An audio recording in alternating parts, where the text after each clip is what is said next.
지금 민주당 입장에서 이번 총선을 어떻게 치를 거냐. 아까 기본적인 전략은 소위 말해서 윤석열 정권 심판론입니다. 민주당은요 그런 시각을 그렇죠. 갖고 있다. 지금. 윤석열 정권 심판론을 희석시키는 다른 게 대두가 되면 안 돼요.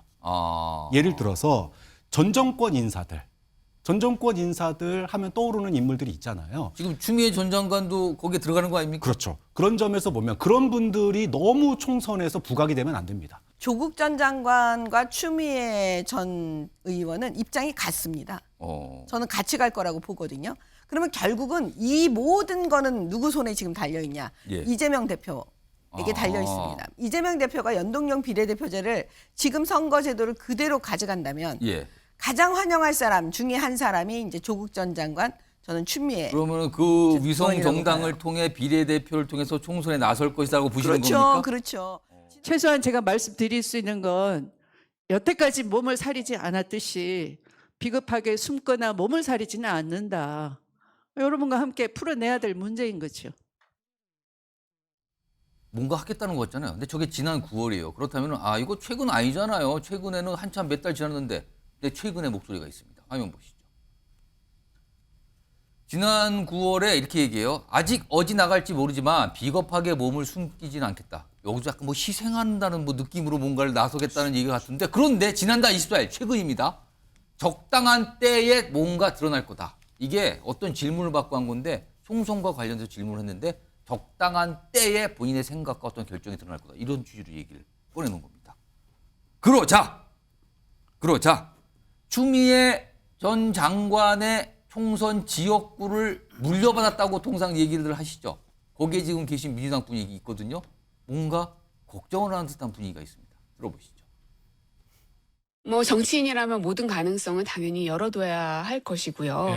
저로서는 우리 당에 누군가가 나와 경선을 할지는 별로 중요하지 않고요. 사실은 저는 별로 그렇게 가능성 높게 보지는 않아요. 그래요? 이제 왜냐하면 아무리 그래도 당의 원로거든요.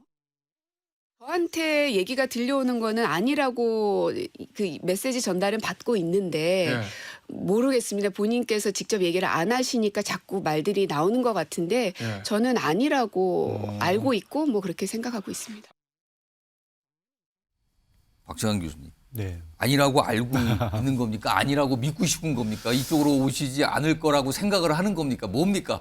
어떤 현역 의원도 소위 말해서 거물급 인사가 자기 지역구 들어오는 거에 대해서 반길 사람은 없죠. 뭐 그런 점에서 저는 뭐 고민정 의원이 그런 얘기 하시는 거 충분히 이해가 되고요. 그런데 이제 이거 좀 뭐 지역구 차원으로 보면 뭐 자기 이해관계가 있으니까 이런저런 얘기 하겠지만 민주당 입장에서 생각해 볼 필요가 있어요. 지금 민주당 입장에서 이번 총선을 어떻게 치를 거냐. 아까 기본적인 전략은 소위 말해서 윤석열 정권 심판론입니다. 민주당은요 그런 시각을 갖고 있다. 지금. 윤석열 정권 심판론을 희석시키는 다른 게 대두가 되면 안 돼요.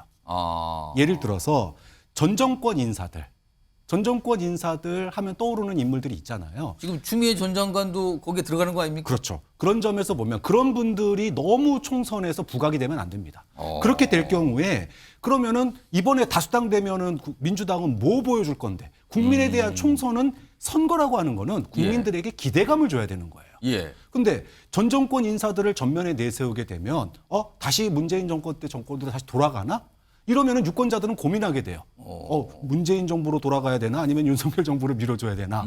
그런데 총선 전략은 민주당의 총선 전략은 그렇기 때문에 전 정권 인사들이 나온다면 최대한 조용하게 안 나왔으면 좋겠고. 근데 조용할 것 같지 않은데 지금 그렇죠. 분위기는. 그렇기 때문에 민주당이 고민스러운 거예요. 그런데 추미애 전 장관이나 뭐 이런 분들이 부각되면 민주당은 곤혹스럽거든요. 그래서 이 부분을 갖다가 최소화하기 위한 전략. 그러면은 예를 들어 뭐 비례 연립형 아까 선거고 이제 또 나오는데 이게 만약에 연동형이 가게 되면 위성정당이 가능하잖아요. 이분들이 다 글로 갈 가능성이 있어요. 그렇기 때문에 이게 단순하게 약속을 지키느냐 안 지키느냐의 문제가 아니라 민주당이 국민들에게 어떤 인물들, 어떤 구도로 기대감을 줄 것인가라고 하는 차원에서 본다면 추미애 전 장관을 아주 소위 말해서 진정으로 마음껏 팔 벌려서 환영하기가 쉽지 않은 구도다라고 보는 거죠. 그러면은 정미정 최고위원 국민의힘으로서는 추미애 전 장관이 총선 전면에 나서면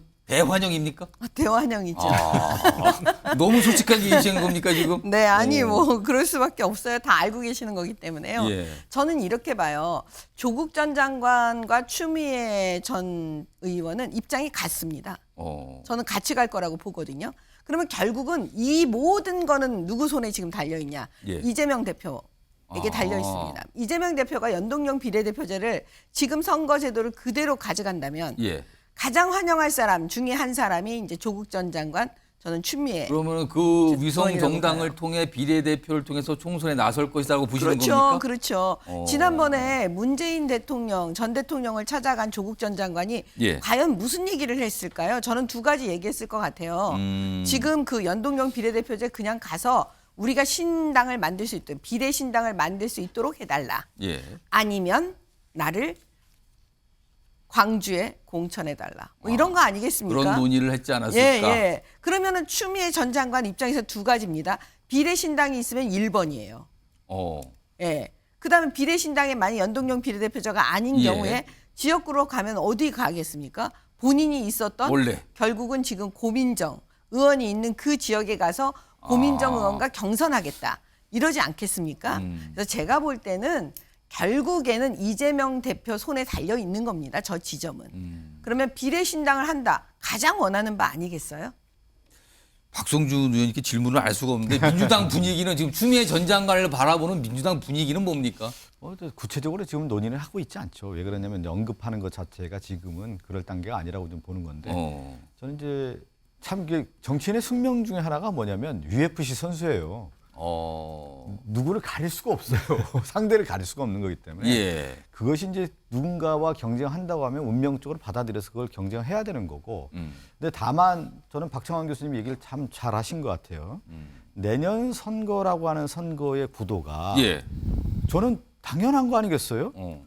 내년 선거는 윤석열 대통령이 국정을 잘 했는지에 대한 심판론으로 가야 되는데 이 밥상을 메뉴를 하나 올려야 되는 거거든요. 저희들 입장에서. 근데 추정관이 등장하게 되면 그러면 이제 과거에 이러한 구도 싸움이 되는 거고 또 다른 어떤 추 장관의 얘기와 예. 전 정부의 얘기와 이런 것들이 다 맞물려 있기 때문에 저희는 이제 윤석열 정권의 심판론과 더불어서 민주당 입장에서 미래에 누가 더 일을 잘할 수 있느냐에 예. 대한 싸움으로 저는 가야 된다라고 하는 것을 보는데 이렇게 돼버리면 전 정권과 이제 과거와 현 정권과의 이제 혼합된 형태의 선거가 예. 이루어지기 때문에 선거 구도상으로는 그렇게 좋지 않고 저는 이거를 추미애 전 장관도 너무 잘 알고 있다고 봐요. 그렇기 때문에 저는 고민정 최고위원이 예. 가능성을 높게 보지 않는다 이렇게 보고 있다고 보는데 저도 가능성이 높지 않다고 봅니다. 그러니까 그리고 고민정 예. 최고위원 지역에 또 추미애 전 장관이 나와서 같이 경선한다라는 것 자체가 민주당의 전체적인 판 자체를 흐려지게 하는 것이죠. 네, 그렇게 뭐냐면 경선이라고 하는 경우에 이제 시너지가 있는 경우가 있고 경선을 했을 경우에 예. 여타의 지역에 오히려 잠식되는 경우가 있는데 예. 저렇게 되는 경우에는 주변을 잠식하게 되는 것이죠. 알겠습니다. 아니 그래서 제가 예. 이재명 대표가요. 아무리 지금 뭐 병립형으로 간다 이런 얘기가 막 나오고 있지만 예. 저는 결국은 연동형 비례대표제 그냥 가져갈 가능성이 높다라고 보여져요. 그러면 저는 이번에 그 민주당은 심판받을 거예요. 왜냐 위성정당에 관해서 우리가 4년 전에 얼마나 많은 혼란을 겪었습니까? 그때 당시 국민의힘, 자유한국당, 미래통합당이 얼마나 반대를 했습니까? 그럼에도 불구하고 그런 선거제도를 그냥 다수당이기 때문에 민주당이 밀어붙였어요. 그리고 나서 그 선거 끝난 다음에 뭐라 그랬습니까? 민주당 반성한다고 했어요. 고친다고 했습니다. 근데 고치지 않고 연동형 비례대표제로 가져간다? 저는 이거 민주당 심판받는다. 이렇게 봅니다. 서로 지금 심판일이고 근데 아무튼 선거라서 지금 굉장히 치열해져요 지금. 그리고 한 분씩 글쎄요. 전 정권의 인물 통상 이제 오비, 올드보이 이렇게 표현하는데 추미애 전 장관 뭔가 총선과 관련해서 움직일 듯한 얘기를 의미심장하게 자꾸 내놓았고